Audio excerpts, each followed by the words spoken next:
Lo del viceministro de Gobierno, de Régimen Interior, perdón, don Johnny Aguilera, que ha sido comandante de la policía, sí, es el del talento humano y las cosas así. No sé, a veces tiene cosas como para que lo chicoteen en las redes, ¿no? Las redes, que lo chicotean a la Espinosa que da calambre, pero no importa. Lo que pasa es que él ha dado alguna información importante, 25 puntos de bloqueos, de los cuales 22 están en Cochabamba, y que quienes impulsan estas medidas están amenazando a la gente con multas e incluso con quitarles sus chacos si no se suman a los bloqueos. Eso ha dicho Aguilera. Pero no es lo preocupante, es noticia importante.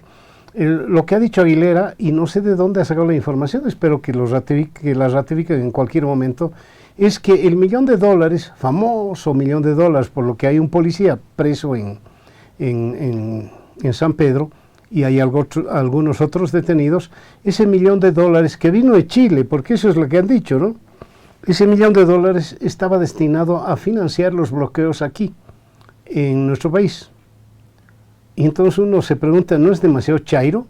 $1.000.000 que han sido confiscados. La policía intervino de dos formas. Uno, para aparentemente tratar de agarrarse parte del botín o todo el botín, y dos, cumplen su deber. Es decir, develando todo lo que ha pasado y han detenido a los responsables. Pero ese $1.000.000 ha dado para todo. Han dicho, no, estaba acá, que es una señora que había vendido su auto, mil cosas que ya las saben ustedes. Pero en un momento dado han dicho, no, eso salió del Banco Santander, que tiene sede en Chile. Y ahora, para aumentarle chuño al chairo, han comenzado a señalar que ese $1.000.000 era para financiar las movilizaciones en el Chapare. ¿De quién será el dinero? Uno se pregunta. ¿De Evo Morales? ¿Del señor Loza? ¿De Andrónico? ¿Quién está manejando tal cantidad? No han dado más detalles. Han dicho únicamente esa situación. Dos, en este mismo contexto se ha conocido de la violación en un punto de bloqueo de una niña. Uno lo que está esperando es que aparezca el ministro de Obras Públicas a llorar un poco y decirle qué barbaridad, cómo han hecho, como el show que ha hecho en el aeropuerto, ¿no? En el Alto, ¿no? Ante la muerte del señor, ha llegado con sus flores, etcétera, etcétera. No es la tarea de un ministro eso, no es la tarea. Está ganando indulgencias con avemarías ajenas, y creo que la tarea de un ministro es tratar de solucionar el problema. No ir con sus lágrimas de cocodrilo a expresarle a la gente su sentido pésame. Háganlo públicamente, ok, pero ir allá a hacer un show fue muy desagradable. Bien, vamos a seguir hablando del tema político, y vamos a hablar de La Paz, los bloqueos. Creo que no hay en La Paz bloqueos, pero sí hay desabastecimiento. Está con nosotros Roberto de la Cruz, quien cobró notoriedad hace muchos años, primero haciendo labor periodística, luego sumándose a varios movimientos sociales del Alto. Lo voy a saludar cordialmente. Roberto, ¿cómo le va? Qué gusto saludarlo. Don Mario Kamisaki, un fraternal abrazo y un saludo cordial a tu masiva audiencia en todo el país. A sus órdenes, Mario. Gracias, Roberto. ¿Cómo está el Alto en este instante? ¿Está expectante? No hay que olvidarse algunas cosas, ¿no? El Alto es una ciudad combativa, no hay duda, pero durante muchos años fue masista, evista, y ahora aparentemente han habido algunos cambios. La presencia de Bacopa es una muestra, nada que ver con el MAS. ¿Cuál es la situación desde el punto de vista político del Alto según el análisis que haga Roberto de la Cruz? El Alto, como una ciudad cuya población es migrante de campo a la urbe alteña, en su mayoría aymara.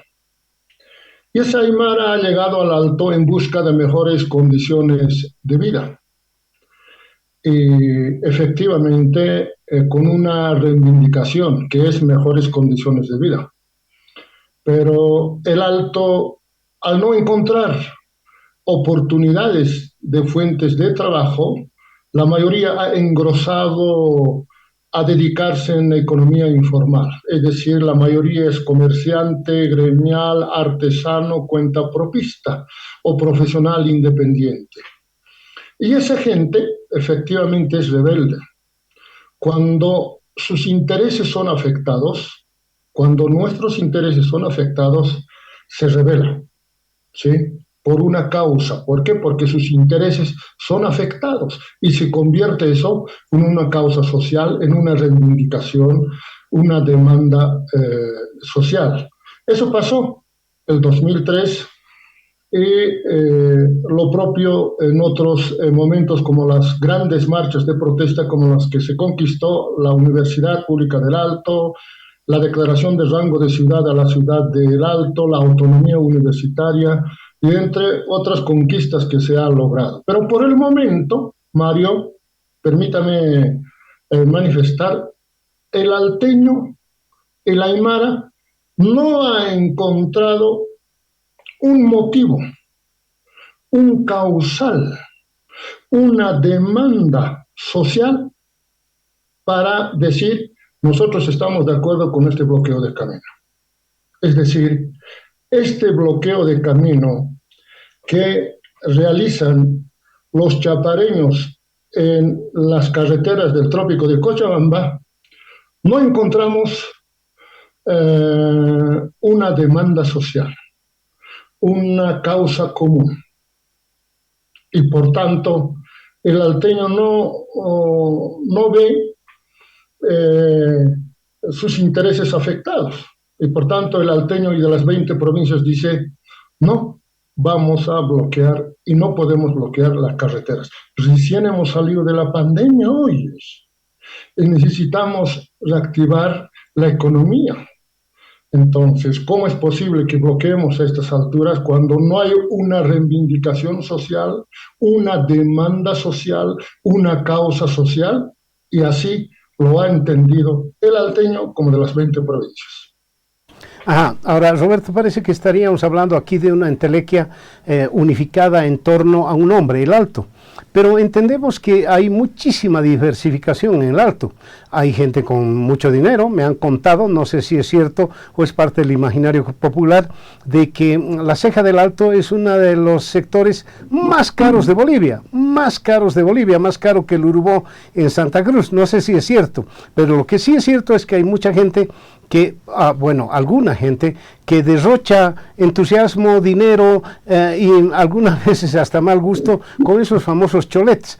Pero por eso le digo, Roberto, no para malinterpretar, sino el Alto es muy diverso. Hay gente muy pobre, hay gente migrante, hay gente que se está integrando, hay gente que quiere trabajar, hay gente del MAS, hay gente contra el MAS, etcétera. Así de diversa es la gente del Alto, ¿no? En efecto, la gente del Alto es heterogéneo, Mario, no es homogéneo. Hay de diferentes pensamientos, pero dentro del marco democrático hay que pensar, hay que respetar esas posiciones, inclusive pueden ser ideológicas, pero en su mayoría está concentrado de querer generar como una especie de competencia economía, Mario. Por eso hay un concurso de construcciones en el Alto. Yo le comento. Una persona X, una familia X, se ha construido una casa de 2 pisos y del lado ya está empezando a construir de 3 pisos y más del lado 4, 5 hasta cholet. ¿Sí?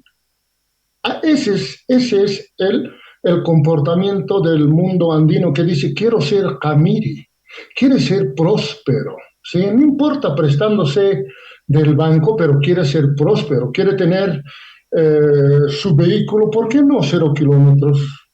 Quiere tener una casa de 5 o 6 pisos. Si trabaja de sol a sol, sábado y domingos, tiene derecho. Ese es el pensamiento del mundo andino. En 14 años se ha intentado cambiar este pensamiento, Mario. En los 14 años se ha intentado estigmatizar a la Aymara con su posición ideológica de, entre comillas, socialismo o comunismo, ¿no? Condenándonos a ser pobre toda la vida. No, señores. Por eso decía yo en su momento, Mario, que el socialismo del siglo XX, el comunismo, no va a llegar a convencer al mundo andino, a la Aymara, porque desde nuestros abuelitos, Mario, escúchame esta parte, nuestros abuelitos piensan hacer bautizar y hacer rutuchar, en la práctica real es eso, siempre buscan para padrinos, para compadre, gente que es próspero, profesional o tiene plata. ¿Por qué hace eso el abuelito o el padre, el papá? Porque quiere que un día su hijo sea así grande, próspero, amire y profesional. No hace bautizar, no hace rutuchar a sus hijos a jaira jararancos, que no hacen nada y están estirando bonitos en espera al Estado. No, eso ha estigmatizado, ha intentado estigmatizar en el gobierno de Evo Morales y la gente ya empieza a darse de cuenta. ¿A partir de qué momento? A partir del desconocimiento del resultado del referéndum de 2016. Peor cuando Evo Morales hace aprobar una sentencia constitucional que su reelección perpetua es un derecho humano y la gente se da de cuenta. No, un rato. En nuestras comunidades, en nuestros ayllus, en las provincias, tenemos un sistema de gobierno que es rotatorio, Mario. No se apropia una sola autoridad para toda la vida. Entonces empiezan a reflexionar y de a poco van descubriendo la pretensión del señor Evo Morales. No, esta política no es de nosotros, no es nuestros usos y costumbres, también es transnacional, así como el neoliberalismo. Por tanto, empieza el desencanto con Evo Morales. Y naturalmente aquí contribuye también, Mario, al mundo andino hasta la belleza cansa. Sí, señor. Ahora bien, ¿cómo está el Alto políticamente en este instante? No hay duda que somos de las ciudades, junto con La Paz, más veletas en el voto. La Paz ha sido andenista con McLean, ha sido del Movimiento Sin Miedo, ha sido MNRista con Julio Mantilla. Hemos sido de todo. Ahora hay gente que ha votado por Arias, etcétera. El Alto 3/4 es lo mismo. Lucho Vázquez primero, luego la gente con DEPA, luego Soledad Chapetón, ahora la señora Eva Copa, etcétera. Pero ¿cuál es la tendencia política en este instante en el Alto? Y si le doy a escoger entre dos nombres, ¿Evo o Arce? Déjame decir antes de manifestar uno de esos dos nombres que ha nominado Mario. Es cierto, el pensamiento de alteño es cambiante. Busca, apoya a lo que le conviene, sí, pero no a lo que le conviene personalmente, sino piensa lo que le conviene al colectivo alteño. Siempre así, por eso el Alto ha luchado por los recursos naturales, ¿sí? Por el país, no solamente por el Alto, ¿no? Entonces, a partir del divorcio que hemos tenido con Evo Morales antaño pasado, diría antes de año pasado todavía, como una forma de rebeldía, se ha optado de dar su voto circunstancialmente a la señora Eva Copa. Sí, circunstancialmente, porque fue un voto rebelde en contra al dedazo de Evo Morales, en contra a la posición de Evo Morales. Entonces, ahí se expresa, ¿no? Y para las elecciones generales, esa misma gente han seguido votando por Luis Arce Catacora, ya no por Evo Morales, porque el candidato era Luis Arce Catacora y David Choquebanca. Entonces, ahí puedes observar dos elementos diferentes, ¿no? Para una autoridad local, otro que no es movimiento al socialismo, y para autoridad nacional, sí, movimiento al socialismo, pero a la cabeza de Luis Arce Catacora. Presidente que hasta el momento, Mario, se ha convertido, ha sido muy hábil de poder aglutinar a los movimientos sociales y particularmente al Alto. Los movimientos sociales del Alto, como la COR, FEJUVES, por si acaso hay 3, 4 FEJUVES, a los 4 FEJUVES se lo ha embolsillado, ¿no? Gremiales, ni qué decir, padres de familia, etcétera, ofreciendo efectivamente un proyecto macro. La construcción de distribuidora de la ceja de El Alto, proyecto dejado por el padre Sebastián Obermayr. Ojalá eso se concrete. Yo también quiero que se construya este proyecto de padre Sebastián Obermayr, no solamente discurso, ¿no? Y por eso El Alto dio su giro de dar apoyo al presidente Luis Arce Catacora y ya no a Evo Morales, como dejando una sentencia de divorcio con el señor Evo Morales. Roberto, debo ir a un pequeño corte, un minutito nomás, luego los mensajes, por favor. Voy a preguntarle por qué el Alto no ha cumplido, por ejemplo, o algún sector, el bloqueo instruido por Evo Morales. Luego los mensajes, por favor, le voy a preguntar. Enseguida vuelve el Café de la Mañana. Los bolivianos somos alegres. Llevamos con orgullo en el corazón nuestra cultura y tradición, porque somos diversos y eso es lo que nos hace únicos, como el sabor de tu Coca Quina. Disfruta el sabor de siempre. Coca Quina, tradicionalmente nuestra, es de La Cascada, orgullosamente. En 5 minutos estamos hablando con Roberto de la Cruz sobre el Alto. Hay una base, hay un grupo de gente que indudablemente debe seguir a Evo Morales. Mi pregunta, Roberto, es si prosperaría un llamamiento, como lo han hecho en el Chapare, por ejemplo, a un bloqueo como están pidiendo. En todo caso, hasta ahora no ha habido ningún bloqueo en el Alto. ¿Por qué?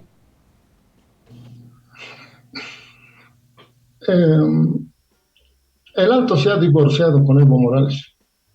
El proyecto de vida ya ha concluido y por tanto ya no es posible apoyar al bloqueo de caminos. Es más, no hay una razón. El alteño y las 20 provincias no hemos encontrado una razón por qué bloquear en este momento.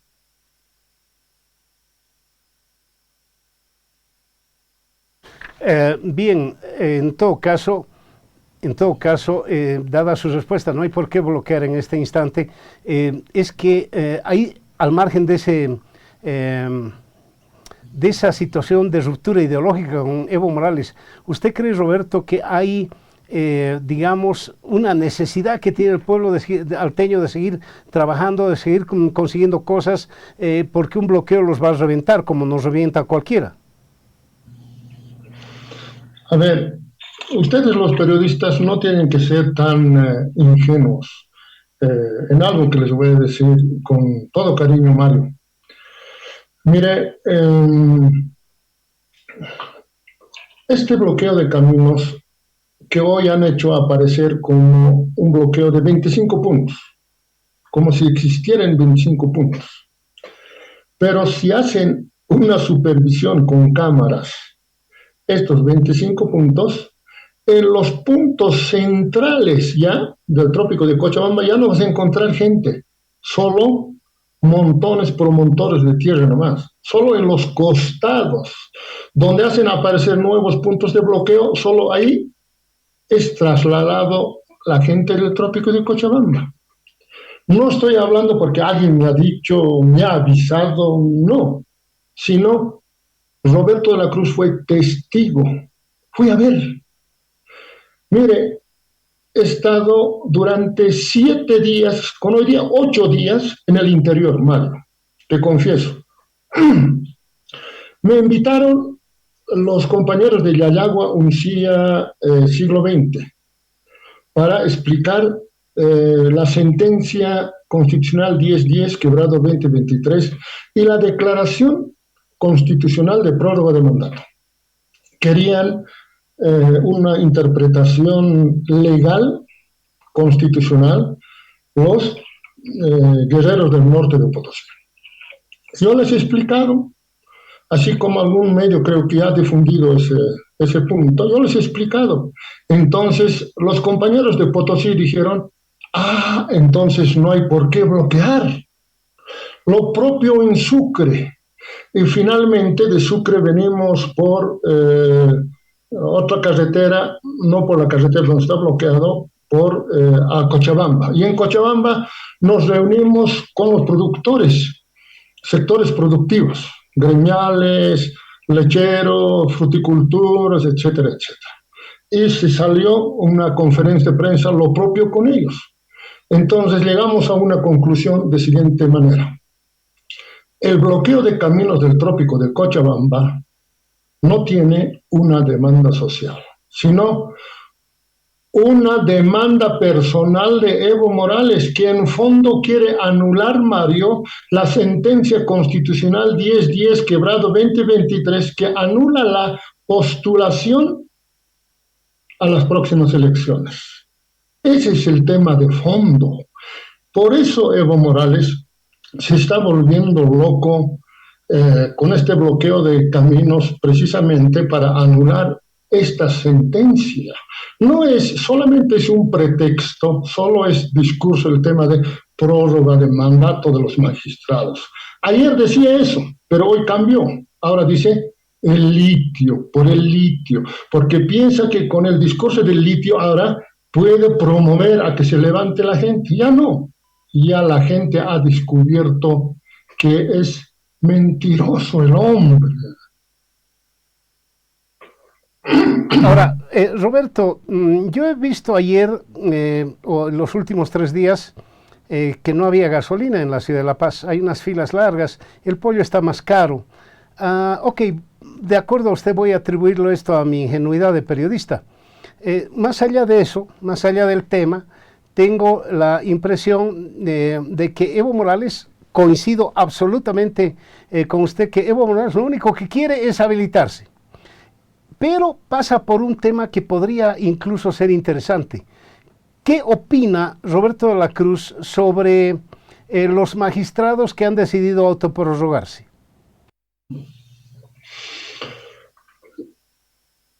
A mi juicio, como abogado con grado de académico, maestría en Derecho Constitucional, debo manifestar con precisión, Mario. A nadie le gustaría, a ningún ciudadano, peor a un abogado, ¿no?, que se vulnere la Constitución Política del Estado. Sí, señor. Se ha vulnerado la Constitución Política del Estado con el tema de la prórroga. Pero, ojo, hay que analizar otro elemento extremo de esta vulneración.